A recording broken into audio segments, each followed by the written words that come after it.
and a fourth generation member of the Sakthi Group. When was Sakthi Group conceptualized? When was the founding stone laid out? And what were the founding principles and values basis which the group was started? If you could share with us today. My grandfather started the business in 1921. Actually, it was started as a sole proprietorship in 1921. It was corporatized in 1931.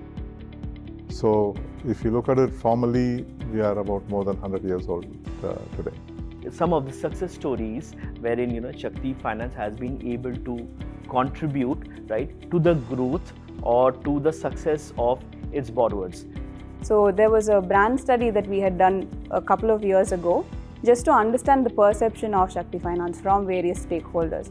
So some of our customers at that point had basically said that Sakthi is our Kairasi. So in Tamil, that's a very strong, in the culture that we are from, it's a very strong sentiment to kind of have.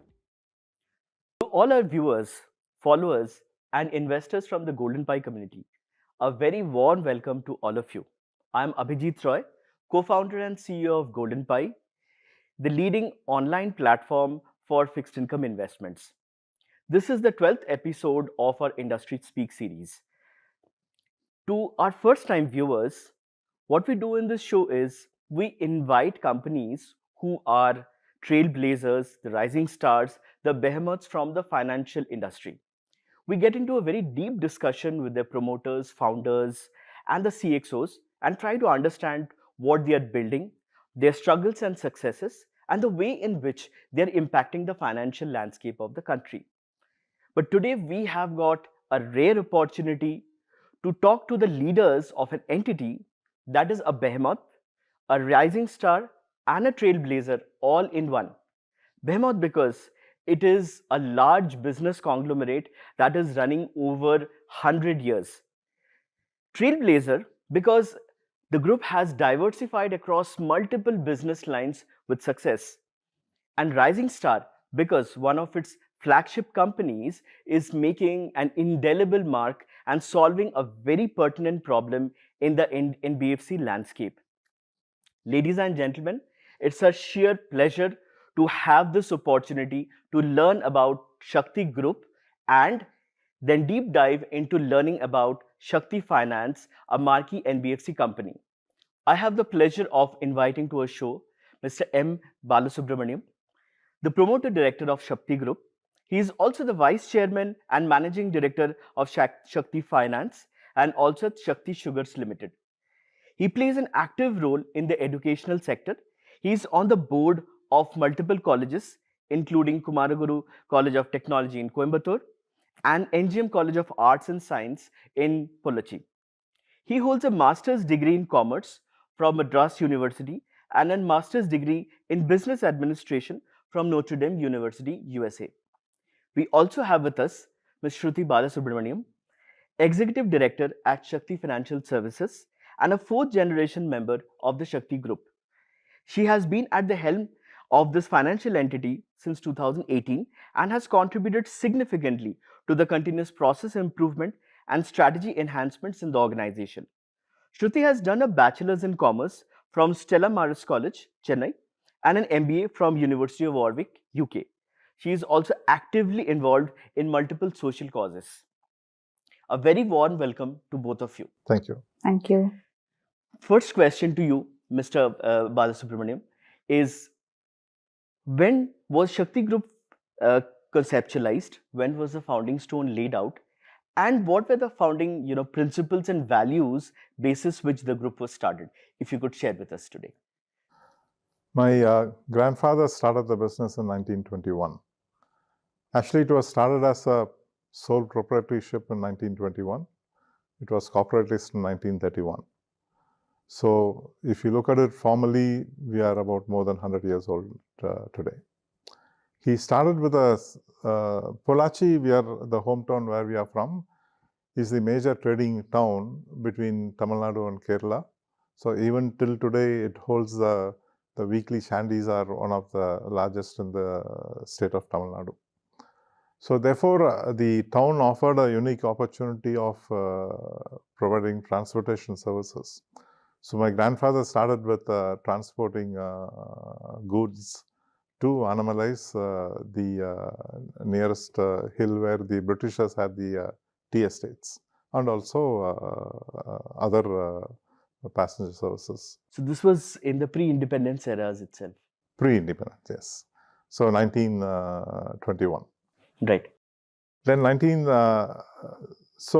from transporting goods from bullock carts, when the demand started going up, then he switched over to a single truck, and the number of trucks started going up. Seeing the goods being transported, then the passengers also started asking for to be transported. So therefore, our journey into passenger transportation started. So therefore, from goods to transport in 1921, we corporatized it and called it as Anamalized Bus Transports, which is known as ABT today. And our group are known by two names. One is ABT Group in Tamil Nadu and Sakthi Group across India. So therefore, I think ultimately from 1931, we grew into a size of 150 buses, which was a peak size that was there. During this course, since we are from agrarian family, strong values and inclusive growth become part of our business outlook. Therefore, when my father joined in the business, the first task was to establish an educational institution by selling one or two bus routes. So our first educational institution started in mid-50s. So therefore, along with ABT, we also established the first colleges in Pollachi and the Polytechnic in Pollachi to cater to both technology side and the arts and science side. So that's where you will find that wherever we set up a business, we believe in inclusive growth. We believe in a strong cultural and value integration with business activities.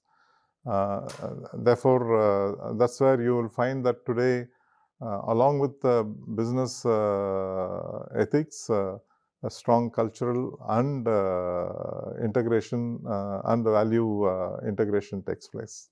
That's a very unique fact about your business group, and we'll dive deep into those cultural aspects as we speak along. Um, Next, what would be of interest for us and our viewers to know is, as a business group, as I understand, right, started in 1921, now we are sitting in 2024. That's like over 102 years of a business group running, right? What are the various business functions or the business entities or companies that you have under this business group? If you can share that. So we have a diversified portfolio of businesses, starting from sugar, finance, auto components, auto dealerships, tea and coffee estates, dairy, educational institutions, and the healthcare facilities. These are the broad aspects. In addition to that, we also deal with Maruti. We are the largest dealers of Maruti in Tamil Nadu, and we are one of the largest vehicle dealers of Tata Motors in Tamil Nadu, and also Ferrarias. So these are the broad areas in which we operate. All this expansion came when my father joined the business. So he started with, in 1957, he started with textiles, Sakthi Sugars, and other manufacturing companies. Sakthi Finance was started in 1955 as an in-house financing arm for the group, we being in commercial vehicles and buses. Then in 2000, we kind of went public, and it got into financing of commercial vehicles. Got it. Now, one interesting thing that definitely would be a learning for a lot of other businesses, right, or representatives from businesses who are watching this, right? It's a huge business conglomerate which you're running, and during one of our prior conversations, I understood that there are over 40 such entities, including educational institutions and other companies under this group, right? It's a different kind of a management style that needs to be followed over here to be able to manage so many businesses in diverse directions, right, and have that market dominance, right? What is that, the secret that that you execute as the leader of this group, right, which helps you in managing all these entities in such a coherent and in a successful way? So when I talked about inclusivity, we also include employees in the inclusivity. Therefore, there is a lot of emphasis given on trust and as a value. Therefore, we also ensure that the employees are empowered to a great extent. So they demonstrate the art of Swaraj. I mean, Art of Swaraj. art of Swaraj. So when it means Swaraj, it's a self-leadership. Right. So along with self-leadership, trust as a critical component is inculcated right from the time that they join the business. So fairly, you will find those companies which are listed. We are well governed through our independent directors and the committee of directors. In Sakthi Finance, you will find that 50% of our directors are independent directors. In Sakthi Sugars, you will also find that more than 50% are independent directors. We fairly follow corporate governance structures where the independent directors are fairly given a good empowerment to look at governance as a critical factor. When we come to the non-listed companies, the employees are given the same powers that we give to the independent directors to take the trust as a very critical and important aspect. So therefore, I think as a management, along with the metrics, I think trust and the self-ownership or the acting like a owner as a culture is imbibed into the daily life. Got it.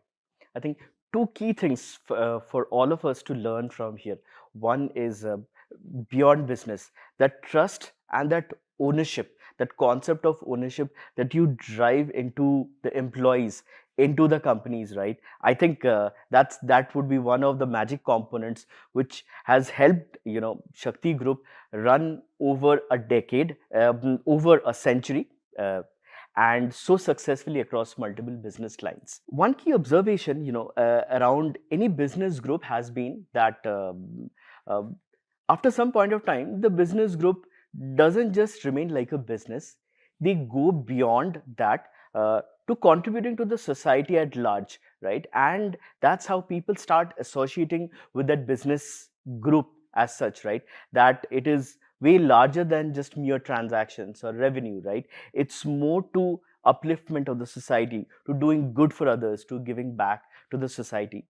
Our research shows that Shakti has a very strong presence in those areas of promoting social causes. The question would be to you, Shruti, if you can elaborate on this area of how Shakti Group, what is the philosophy that Shakti Group over here has, and what are the causes that you are championing? So I think it starts off with my great-grandfather. So I'm the 4th generation member now. So I've heard of stories. Unfortunately, I haven't seen him in action. But then when he started off in 1921 with one single sort of bullock cart and moved on to setting up many such vehicles for transport, the first thing I think he did was set up a maternity hospital in Pollachi to address a very specific need that was there. There were no maternity centers in and around Pollachi, so they had to come all the way to the city, even if it was an emergency. And how far would that city be from Pollachi? Coimbatore would be the nearest city, maybe around 40-50 kilometers. That's pretty critical yeah, in and these especially cases. when time is of essence. So I think that need he had identified, and he set up a hospital there. And the very interesting thing is there's a scoreboard sort of thing in the hospital, which is still running. We've recently taken the administration over again. And there's a scoreboard which basically says over the years how many deliveries have happened there. And it's a very touching story also because people who were born there, even say 20, 30 years back, they still come there on their birthdays to visit the place and to just sort of celebrate there. So I think it started off there. And even if the business was really small, there was always a part of the company that wanted to give back. And that started with the founders' values. So I think when my grandfather started, it just became amplified with the number of institutions that were being set up. There was also educational institutions and healthcare centers also being set up at the same time. So it always went hand in hand. So business goals were never far apart from promoting to growth of the society also. So it was always two sides of a coin. It never was really apart from each other. So I think we also sort of learn from what we see, and we've seen this over many decades. We've heard of our great-grandfather's stories. We've seen our grandfather do this. And also with the previous generation, where my uncles, my father, all of them have businesses, a critical aspect of the business, once you do well in the business and you have a profit, the first question comes across is how do you sort of uplift your community which you are serving? And if we have certain customers, what can we do for them to also increase their standing in the society and just general livelihood? So I think that's the kind of ethos with which we've grown up in, and we would like to continue that, and I hopefully we are doing that. And I think that's a that's a very fantastic story, which we actually haven't heard of in a lot of our other interactions with with business houses and NBFCs, right? This is a very societal centric business which is like growing itself, and at the same time, along with that, pulling up the community around also, right? It's a great story. Now let's dive deep into Sakthi Finance and understand its workings. Question to you is, when was Sakthi Finance formed, and what was the specific business problem that you saw in the society that you wanted to solve with this entity? Sakthi Finance was formed in 1955 as an internal financing arm for the group. Then when our experiences in commercial vehicle industry grew stronger, and we noticed an opportunity which is also a problem statement for underrepresented customers. So today we cater to a segment of used commercial vehicle refinancing, where our target customers are the small and medium road transport operators. So when I say small, it's about 2 to 3 vehicles or less than 2 to 3 vehicles, and medium it will be about 5 to 7 vehicles or less. So these customers lack the financial inclusion, and also to some extent because of the financial inclusion, it's also social inclusion. So they more or less lack these financial and social inclusion issues. Like, what was the specific need to focus on refinancing the used commercial vehicles? Like, financing for new commercial vehicles is a pattern, a trend, right? What was an interesting observation that you had with which you felt the need that this is something that is worth starting and will solve a problem? Because as you mentioned rightly, the owners of small fleet to medium sized fleet, they were being left out by the banks to be financed and refinanced. So if you can shed some light on that. Let me just compare the automotive market and the commercial vehicle market. Automotive market, the valuation for a car, it's very easy to do because the usage is normal usage. Whereas a commercial vehicle, it goes under multiple applications. If the applications are mining, then the valuation falls very drastically. Similarly, if the application is more in terms of a road transport, then the valuation doesn't deteriorate that much. Therefore, I think the need is to see the kind of a customer usage of the vehicles, how the vehicles are applied, to ensure that there is a risk management takes place, so that the money that we lend is safe for the customer. And right from the inception, I think because of the strong value systems, we also kind of ingrained into the business that we act more as trustees of public funds rather than pure as a business transaction. So combined with the values and the business practices, it's very critical that the money that we lend is put into proper use and also recovered well in time, so that the servicing of the resources or the depositors can be done. So I'll take a cue from that question, regarding the recovery that you mentioned.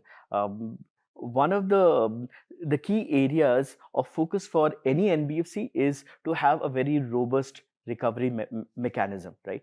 And from the market study that we do, and also from the newspaper articles that comes out, right, it's normally there are recovery companies specifically who are assigned to do that work, and they do a very because they're indifferent to the end customer irrespective of the state, they would go ahead and have a very sometimes extreme kind of steps to do the recovery, right? So that's a kind of structure that is there that we see for a lot of entities, and it comes out in the news, right? But for Shakti Finance, how robust is the recovery model, and what is it that you have? So, I mean, let me draw parallel to automotive collections and commercial vehicle collections. Maybe I will add the housing finance collections also. You find automotive and housing are more or less static assets which are within the given broad geographic area. Whereas a commercial vehicle, it runs 24/7 across the country and across the state. Therefore, our understanding of the customer and the usage has to be extremely very high.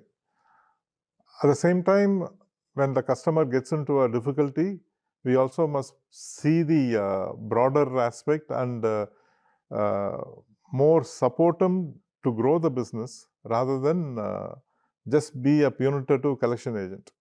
Therefore, it's very critical that in a business like a used commercial vehicle, we always believe that having our own team which understands the customer, understands the usage, and normally our employees are attached to a customer like a customer servicing agent. Therefore, the relationship goes far beyond just lending and collection, but also to be part of their business as an advisory service. That is a very stark, and great point about what you mentioned with respect to a lot of other NBFCs. As in, the key point over here is Shakti Finance, as I understand, has got its own internal team to collect the payments on the loans that are disbursed, and there's a relationship manager sort of an entity, a person, single person who is assigned to a customer. So there is a more human touch and interaction that comes in over there rather than just a transaction based approach. So I think that helps in growing the community of borrowers as well, and being able to look at it, being able to back up with those borrowers in times of needs. Correct. Which is, I believe, that's has been one of your core driving principles in the business as Correct. well. Now, if I may ask about some hard numbers, right, which our viewers would be interested to know, like what would be the revenue of Shakti Finance? What's the overall AUM that you have? And if you can also tell us what is the PAT of the NBFC. It is important for us to understand the PAT because profit after tax is what matters in the case of an NBFC and not the EBITDA value, right?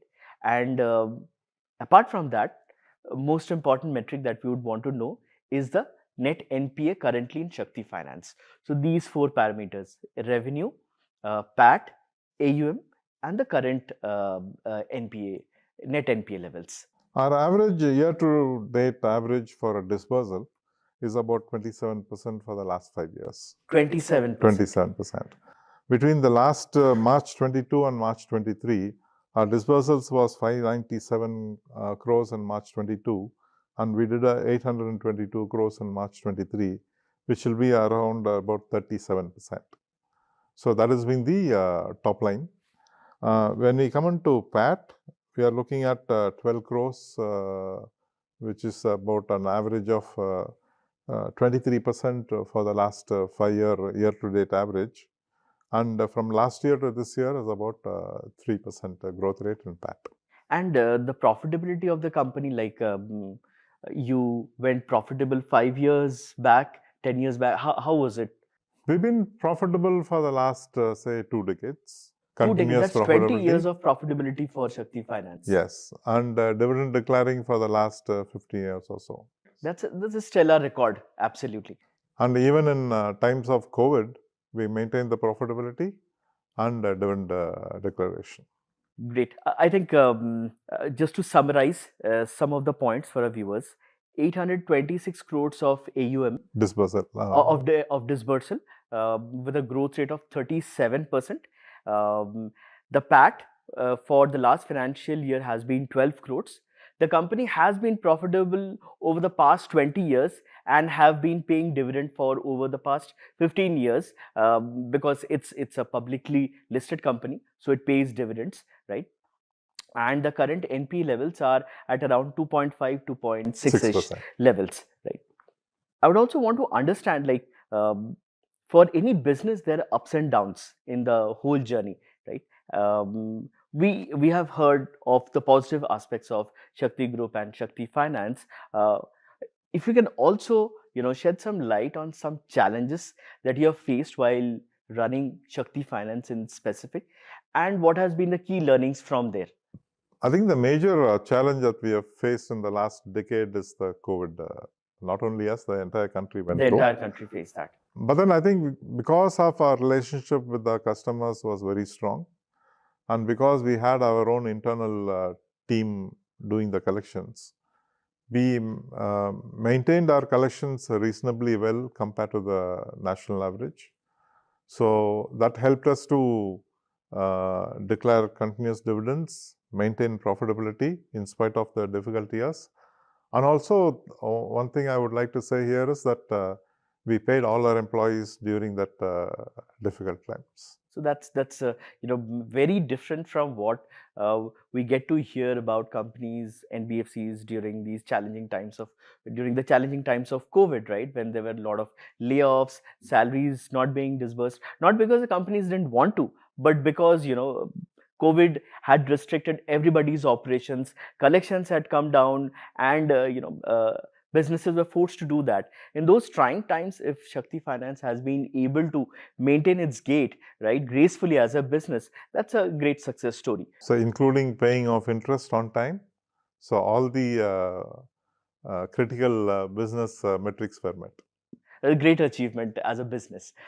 Now, it would be great to hear from you about some way in some of the success stories wherein Shakti Finance has been able to contribute, right, to the growth or to the success of its borrowers, right? I mean, why I'm asking this question is because one theme which has come out very strongly during this conversation with you is your attachment to the community, right? Not just as a business, but also beyond it, to support them in their growth, right? So I'm sure you would have some success stories over there, right? It would be great for our viewers to hear a couple of them, some interesting ones. So the mission of Shakti Finance has been to partner with the progress of the small and medium road transport operators. So over the years, customers who come to us who started off with a single vehicle, they have now graduated to becoming a fleet operator. So from a single vehicle, they've gone to owning 10 plus vehicles.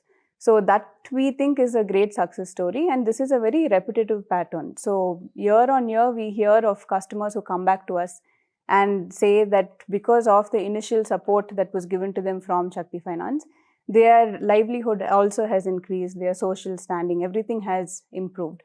So, one question over here. Yeah. So, just as an interesting data point, if I may ask, right, what would be the largest number of vehicles an individual would have that Shakti Finance would have financed? So from what I know, there are people who have big transport companies with a fleet size of at least 50 to maybe 70 vehicles. These are all large transport vehicles. Large transport vehicles. So at the point in time, they would have come to us for maybe loans for 2 or 3 of them. But That now, has grown to 50 or yes, 70. that's grown to 50 or 70. That's like 30x jump. Yes, and they still continue to be customers with us. And some of them, even though their business has grown tremendously, they still come back to us whenever they start a new venture to take the first loan from Sakthi Finance, because they feel it's a factor of, a symbol of luck for them. So there was a brand study that we had done a couple of years ago just to understand the perception of Sakthi Finance from various stakeholders. So some of our customers at that point had basically said that Shakti is our Kairasi. So in Tamil, that's a very strong, in the culture that we are from, it's a very strong sentiment to kind of have. Kairasi means lucky, Yeah. So I think more than the numbers, when customers have a sentimental attachment to the group, to the employees, who they are interacting with. So I think success also is defined by that and not just by growth in numbers. So we take more pride in seeing the growth of these customers who've come to us and then achieve greater things in life. So one other instance is that we had, while we were doing this study, we also initiated a campaign where our customers itself were our brand ambassadors. So while we were going across cities and meeting up with customers, we also met a lady who's a fleet operator, and she also had initially started off with one vehicle and has grown to 3 or 4 vehicles and is also a major contributor to the family income. So those kind of stories, I think, is where our success also lies. You mentioned that you did an extensive brand survey across your customers, right, to understand the perception about the way they look at Sakthi Finance and Sakthi Group, right? Wanted to understand what is the geographical presence of Sakthi Group and then of Sakthi Finance specifically. So the Sakthi Group has an international presence. We currently export to markets like America, Europe, and Southeast Asia. 3 markets in America, Europe, Southeast Asia. Yes. Wow. And Sakthi Finance, when you look at it, we have a very strong presence of 50 branches all across the southern part of India. So just to summarize for our viewers, right, Sakthi Group is a global group. They export to multiple geographies, including the Americas, Europe, and Southeast Asia. And Sakthi Finance has got presence over 50 locations and a very market dominant position in southern part of our country. Now coming back to the Sakthi Group and at the Sakthi Finance level also, a great company or a great group is built by a great management team. For our viewers' understanding, I'd request you to shed some light on what is the management team that you have in Sakthi Finance, or in Sakthi Group also, and what's the kind of experience that they bring to the table. So I will split this into two. One is the structure and the other is the management style.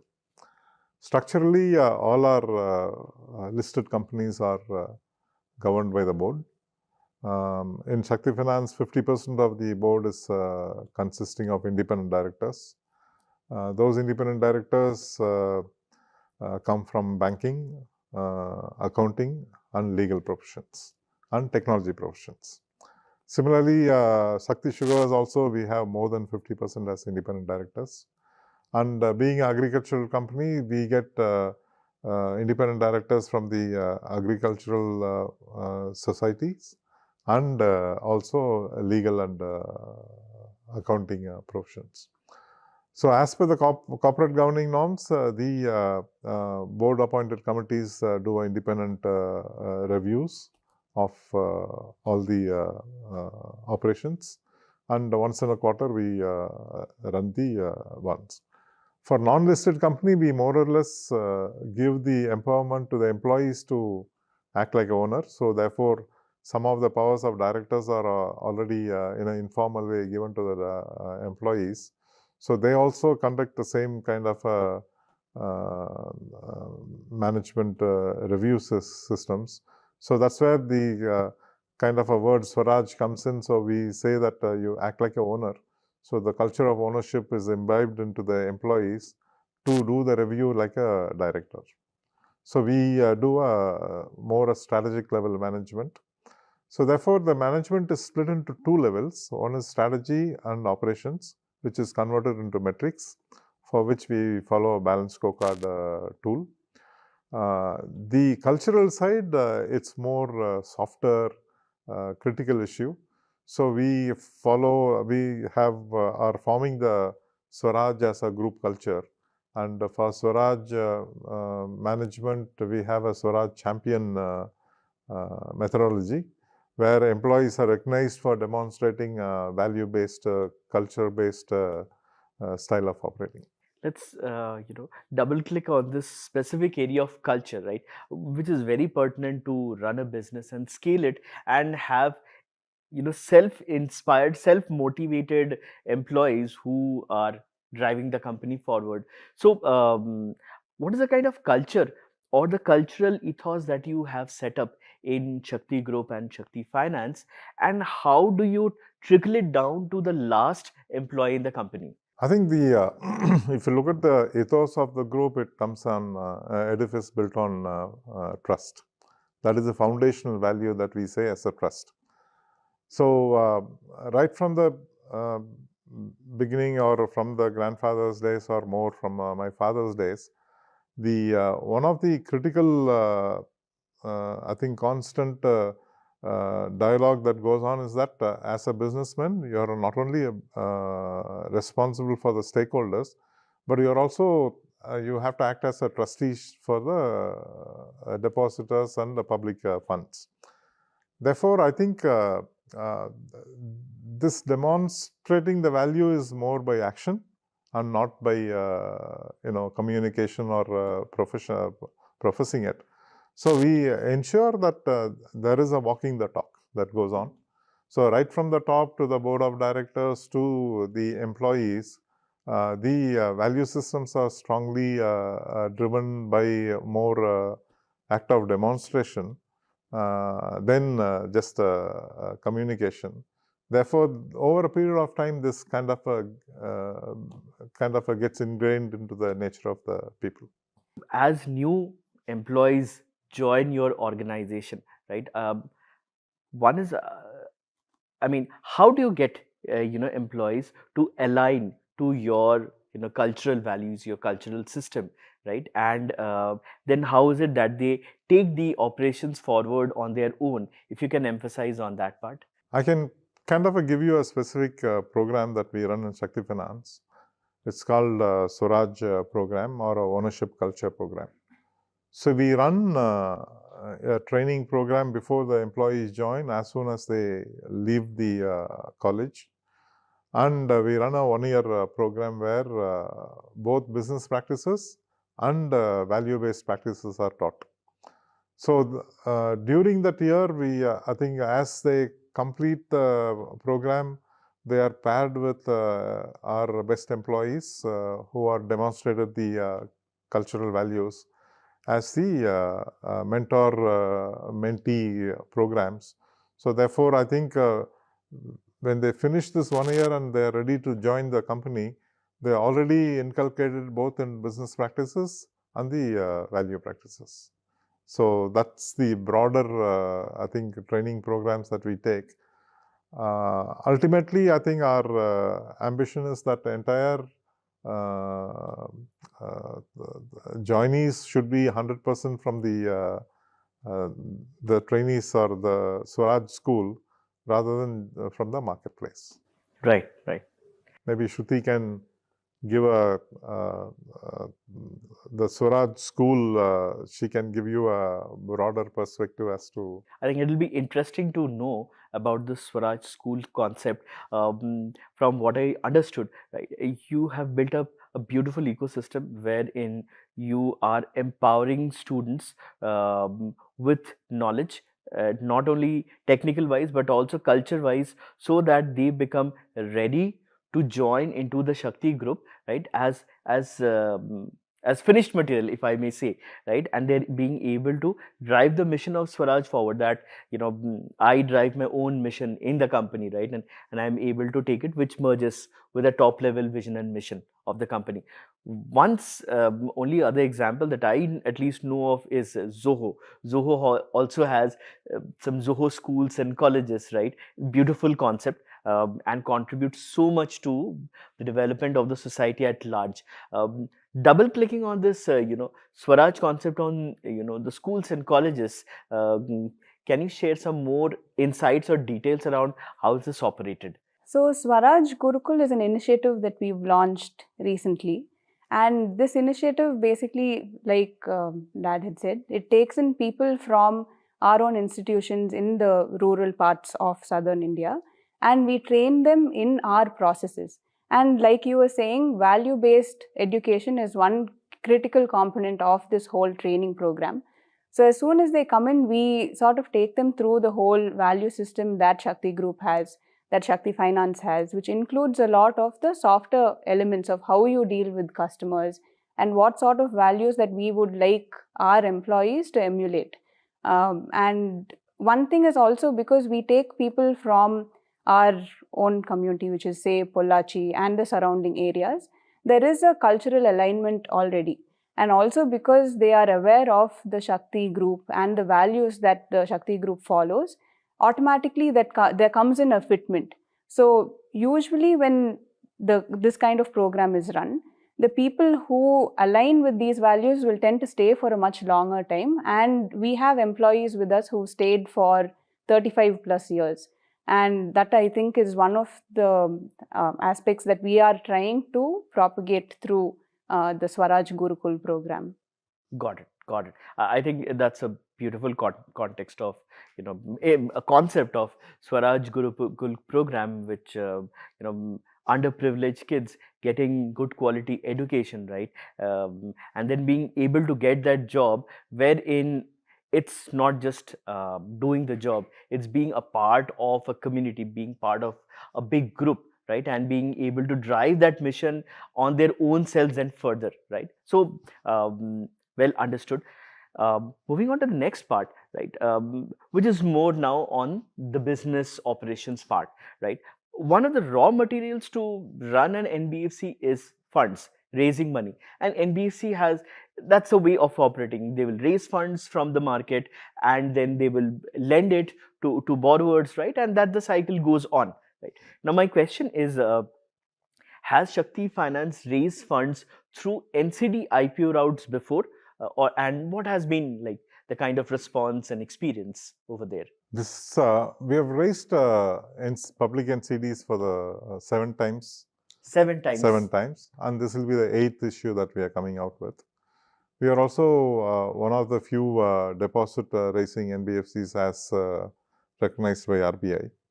So therefore, I think we are both a NCD and a deposit taking company. For our viewers, this is the interesting point to note. Shakti Finance is coming up with its next tranche of NCD IPO. Another point to note over here is Shakti Finance is a deposit taking NBFC.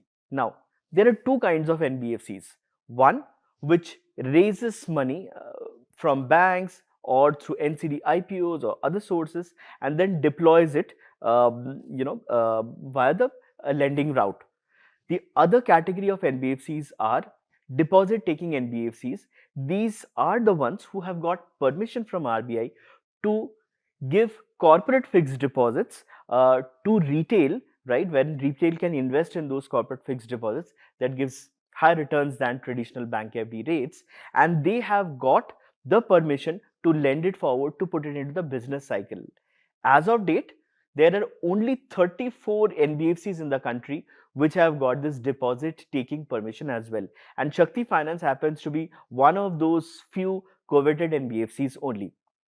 For NBFCs, the raw material is money and they have to raise capital from multiple sources through NCD IPOs, from banks, from other lenders, right? And deploy it back into the business cycle of lending it forward to borrowers.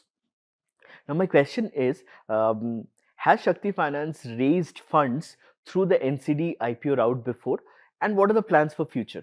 We have raised so far about 7 issues, starting from 100 crore. The last 7th issue was about 200 crores. So now we are planning for the 8th issue in the future. Got it. Got it. So for our viewers, as Golden Pie is a platform for fixed income investments, this will be of interest to you. Sakthi Finance is launching its 8th issuance of NCD IPOs. Now let me share the specifics of the NCD IPO issue that Sakthi Finance is coming up with. So this NCD issue will be of the nature of listed and secured nature. That means they will be listed on the exchange and they will be secured with future cash flows. Now, there are multiple tenures across which investors can invest. The tenures are 24 months, 36 months, 60 months, or 85 months. In each of these tenures, once again, investors can opt for 2 modes of payout. Either they can opt for a monthly payout or a cumulative payout. That means for the 24-month tranche, if you apply, you can select either monthly or cumulative. Same for the 36-month tranche, same for the 60-month tranche. However, for the 85-month tranche that is there is only one payout mode, which is the cumulative payout. Now coming to the yields that the investor can expect from these NCDs, the highest yield stands at 14.30%, which is available for the 85-month tranche. And the lowest yield stands at 9%, which is for the monthly payout option for the 24-month tranche. Retail investors must remember that investing in these NCDs starts at a minimum quantum of just 10,000 rupees, and they can continue this up to straight 10 lakh rupees, and they can invest completely online via the UPI payment route. So today we learned about the Sakthi group, how it started, to what level it has scaled. Sakthi Finance, we learned in details about the operations, the culture, the social values that it contributes. What next? What is there that you're looking forward, to take this company forward into the future? What are the next steps? I think on a broader context, as you know, that India is on a growth path. The last 2-3 years, we have seen post-COVID, the One China policy has tremendously created interest in India. So, as I say that, one of the positive things about commercial vehicle industry is there is a very positive correlation between GDP growth and commercial vehicle industry. So, what we see is that for the next 25, 30 years, fairly a good amount of economic growth, therefore directly proportionate growth in the commercial vehicle. And especially with the scrapping policy coming, the used commercial vehicle industry will get a double fill. Therefore, I think we are fairly very confident that the future growth of the industry is going to be on the positive note. Second, if you look at the trends, the entire operating landscape is moving towards digital. Therefore, we are looking at digital as a mainstream and integrating all our group customers onto a single platform. So, we are deploying, as I said earlier, Salesforce as the main technology tool to create a unified view of the customer as a customer 360. The same time, keeping in values, we are also creating a unified employee 360 onto the Salesforce platform. Therefore, both customers and employees are treated on the same manner and given the same relationship management treatment. I think we will kind of expand much more in the southern 4 states into Andhra, Karnataka and Telangana. And since the market is huge, I think the next decade is going to be fairly very interesting. Right now, what would be your position with respect to the NBFCs operating in this area? Would you be in the top 10? How is the position of the? We have a strategic objective of to be amongst the top 3 in the markets that we operate. So therefore, I think as a strong player, I think we will be in the top 3. Now, coming to concluding questions as key takeaways for our viewers, to both of you. The first question to you is: you are the epitome of a business leader who has got rich learnings, cumulative over 100 years, a century of business learnings. So, can you please share a few key takeaways for budding entrepreneurs of this country? So since you wanted me to capture the 100-year journey into this, I think I have to refer back to what learnings I had from my father, and therefore what his learning was from his father. One of the key element I think I have seen that stood of time is going back to your ground zero. So I think we are always taught that the harmonious home is very critical. I think in today's world, when money has become the most important thing, home is always forgotten, right? So, but we are taught otherwise, saying that treat home first, then take the business next. Right. So I think that's the critical aspect. Therefore, I think today's context, we call it as a work-life balance. So I think there must be a balance between home and life. And when you're looking at growth, I think the means are as precious as ends. So therefore, I think end is not the critical one. I think how you achieve those ends are also very critical. So therefore, I think value takes a very strong fundamental foundation on this. And the third element is, when you're growing, ensure that you also look at inclusive growth. Inclusive growth for your customers, for your employees, and therefore when you treat customer first and employees first, they automatically will take care of the company. Therefore, I think the organizational growth also will come. I think these are the broad aspect. And I think from a single point of view of a leader, I think you need to lead, at the same time trust and delegate. I think that becomes a critical aspect of how do you create trust, and therefore how do you delegate to your employees is a critical one. And I think our group has also ensured that we not only create employees, but also concept of entrepreneuring that we have done. So very many people who have worked in our group have also become entrepreneurs, and the group has actively supported them becoming entrepreneurs. So one of the strong goodwill that we have is also because I think we don't see I think other entrepreneurs as competitors, but as collaborators. I think these are the fundamental, learnings that we have had, which will stand the test of time. Great points, absolutely. And I think that's rich learning for any budding entrepreneur or somebody who's already embarked on this journey. Having work life balance, number one. Number two, having values attached to the way you are operating and you're scaling your business. It's not the end, it's the path that you're taking to reach there, whether it is fortified with values, with with ethics and principles, so that finally it is something good that you're doing that becomes very important.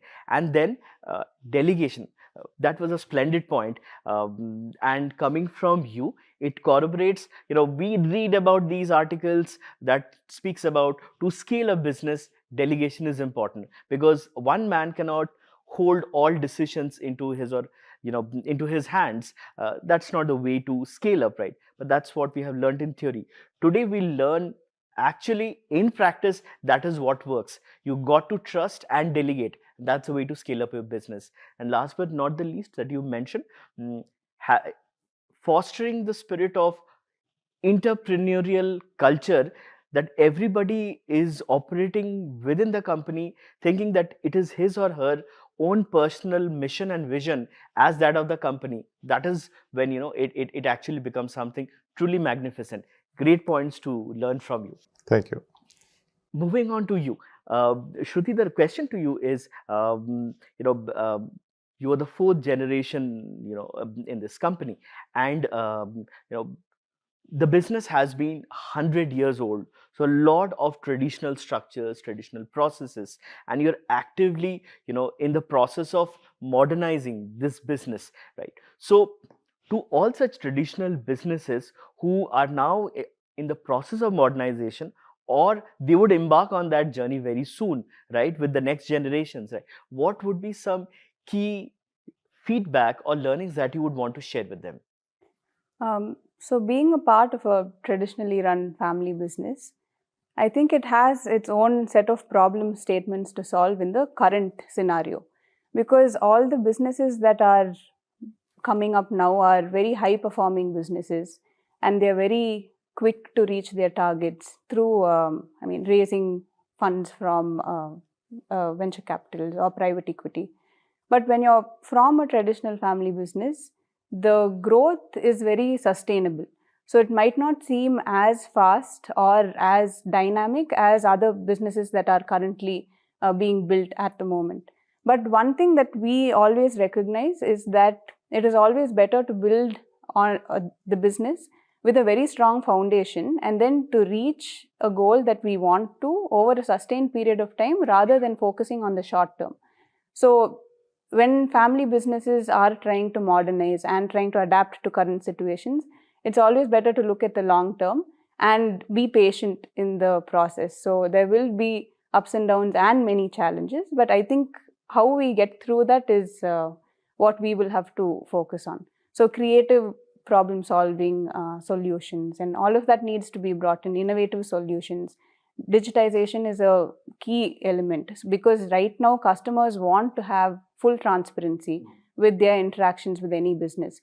So those are areas that we are currently focusing on, and I think all businesses will be focusing on as well in the future. And another thing that I've also realized and read up on is that customers now, and especially the next generation customers, they relate more to businesses that have a good social impact, and they kind of form a better relationship with companies that have a steady value system. So I think keeping that in mind, we'll have to stick to our values, but still yet have a modern futuristic approach. So that will be my takeaway. I think, that would not only be rich learnings for people looking to modernize, but also for, current entrepreneurs and people who are running their businesses, right? Uh, Growth at all cost is something, as you can see, is something not really recommended. You know, it is to be patient and build a sustainable business, right? As Shruti mentioned. And at the same time, for traditional businesses, digitizing, and through that channel ensuring the transparency to the end customer becomes all the more important. And I think the most valuable point that you called out is to put up the business not just with the purpose of doing transaction, right, to go well beyond it the moment you have the ability to do it, right, to give back to the society, to have a social cause that you are championing, because then the overall business does not remain just as a business, but becomes like a living breathing entity with which your customers, both inside and outside, right, your employees and your customers, can resonate with so well. So rich learnings from both of you. Thank you so much for this in-depth discussion that we had, and I'm sure our viewers have also been able to learn a lot about Sakthi Finance, Sakthi Group, right? And I'm sure they would be excited about the NCD IPO that is coming up very soon. Thank you so much for your time. Thank you. Thank you so much. Abhijit. Thank you.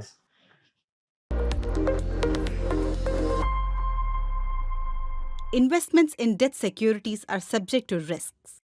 Read all the offer-related documents carefully.